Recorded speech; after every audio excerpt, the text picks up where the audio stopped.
Olá, tudo em paz? Espero que sim, cada dia melhor. Que bom estar aqui novamente com você.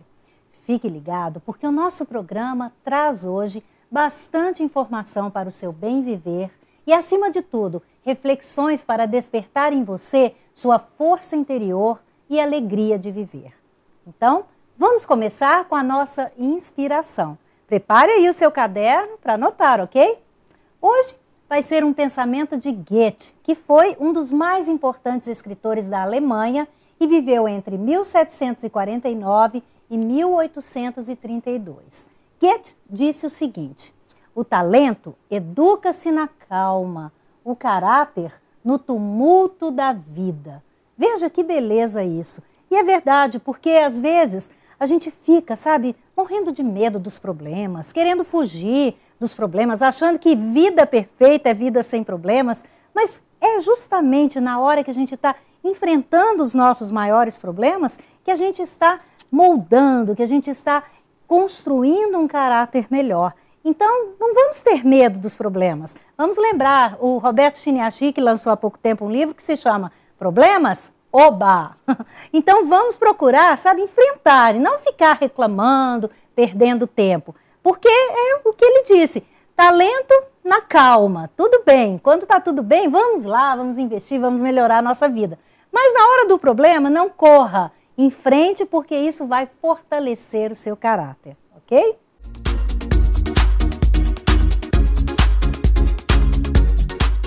Dias atrás, conversando com a nossa produção, tivemos a ideia de fazer uma entrevista onde pudéssemos refletir sobre a gravidez na adolescência, uma das situações mais difíceis enfrentadas pelas jovens e que provoca grandes transtornos para todos os envolvidos, seus familiares, assim como para as crianças que vão nascer. Só para você ter uma ideia, segundo pesquisas no Brasil, a cada ano, cerca de 20% dos bebês que nascem são filhos de adolescentes. E muitas dessas mães sem condições físicas, nem emocionais e financeiras para assumir a maternidade. O que elas acabam fazendo? Fogem de casa por causa da repressão dos pais, porque a gente pensa que não, mas ainda existe. Ou elas abandonam os estudos, ou mesmo, o que é mais triste, buscam um aborto e colocam em risco a própria vida. Então hoje nós vamos conversar com a doutora Ismeri Seixas Conceição, que é médica ginecologista e obstetra, professora da Faculdade de Medicina do ABC, que vai nos trazer orientações sobre essa questão. Muito obrigada pela sua presença, doutora Ismeri, por essa generosidade em compartilhar com a gente a sua experiência. Seja bem-vinda. É um prazer estar aqui. Muito obrigada.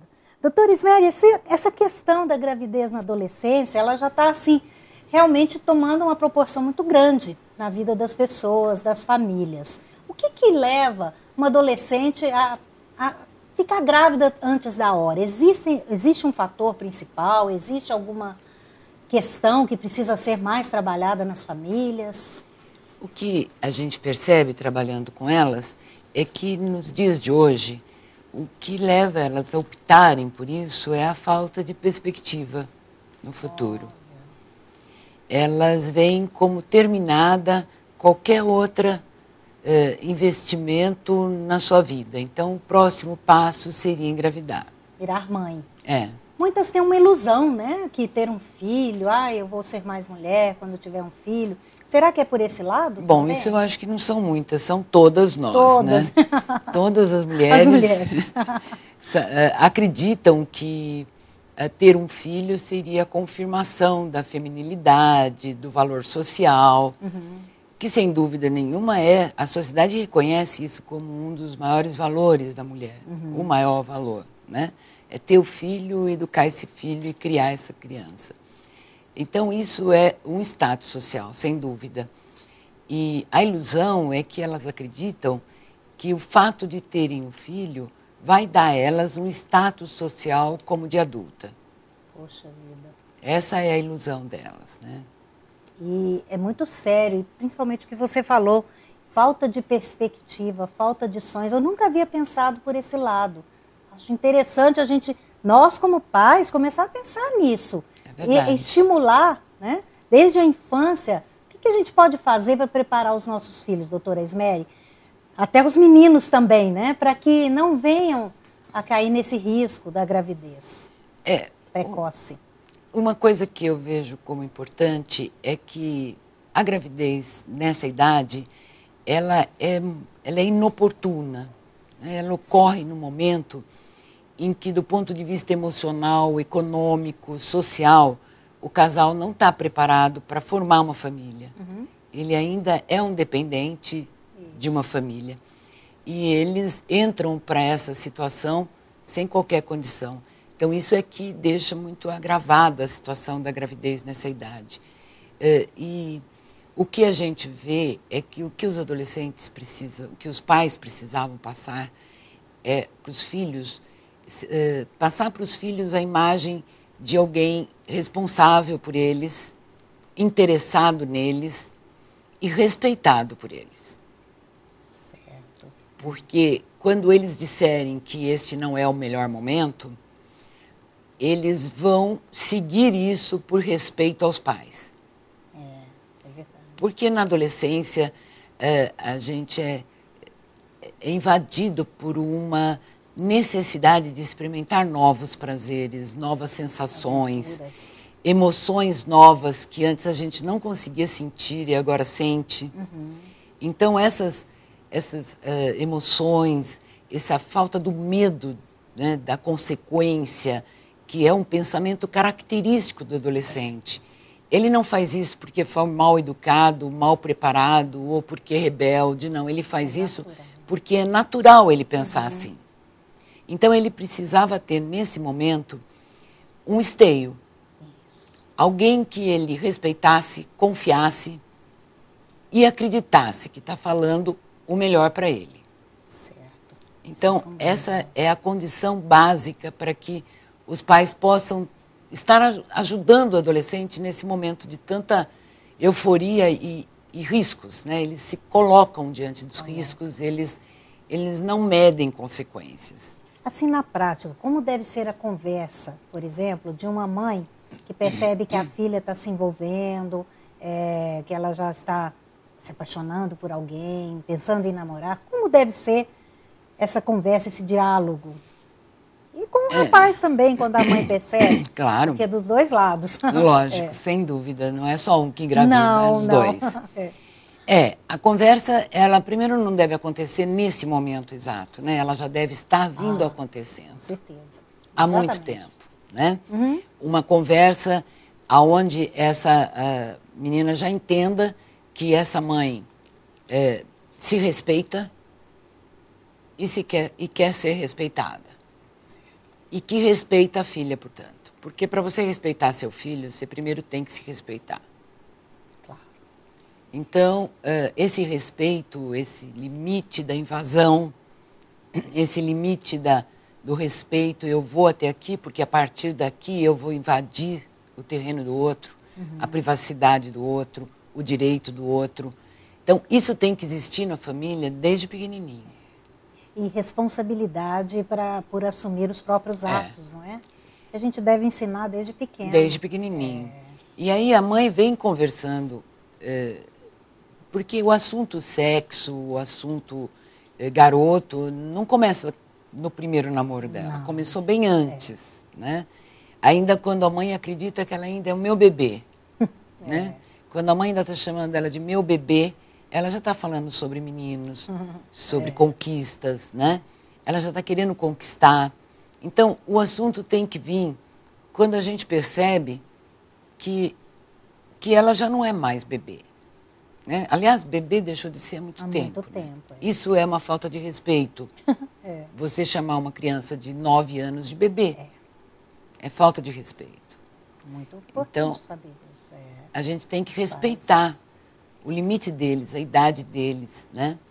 E a conversa tem que ser franca, tem que sair um pouco da ilusão e acreditar que seu filho é normal, como todos os outros, que ela não vai ter relação sexual de qualquer jeito, porque foi você que educou, sem dúvida nenhuma, mas por isso que você está ali mais uma vez orientando e oferecendo todas as condições para que ela possa ser orientada, receber assistência, tudo isso, né? É porque os argumentos da família precisam ser mais fortes do que os argumentos dos colegas, não é? E isso a gente constrói ao longo do crescimento dos nossos filhos, Sim, não é? sem dúvida. Senão dúvida. depois não adianta a mãe falar, a mãe ensinar, a mãe comentar, que tudo que é visto lá fora ou é visto na TV vai ter mais força. Vai, não é? sem dúvida. A família tem que ser muito forte. Tem. E algumas mães, a gente até entende, elas têm dificuldade ainda de aceitar a vida sexual da jovem não casada. Ainda tem isso. É bem mais raro, claro, mas ainda tem. Mas eu vivo exemplo de mães que mesmo com essa dificuldade, elas oferecem a condição para a menina ter assistência, para ter orientação. Então, elas me ligam, as mães me ligam e falam, olha, eu não vou entrar na consulta, eu quero deixar a minha filha à vontade. Eu não quero nem ouvir o que vocês vão falar, nem quero saber do que, mas eu queria que você orientasse a minha filha. Excelente. Pois é, e a gente vê que existe uma certa polêmica, porque há uma corrente de educadores que acham que, por exemplo, o pai ou a mãe, quando percebem, a mãe principalmente, mas no caso do menino, o pai, quando percebe que o jovem já está se envolvendo sexualmente, oferece um preservativo, entrega, conversa. E tem pessoas que falam que isso é um passaporte para o sexo, para os filhos. O que você pensa a respeito disso, doutora Isméria? Esse pensamento está muito ultrapassado, né? Também acho. Isso já saiu da moda faz muito tempo.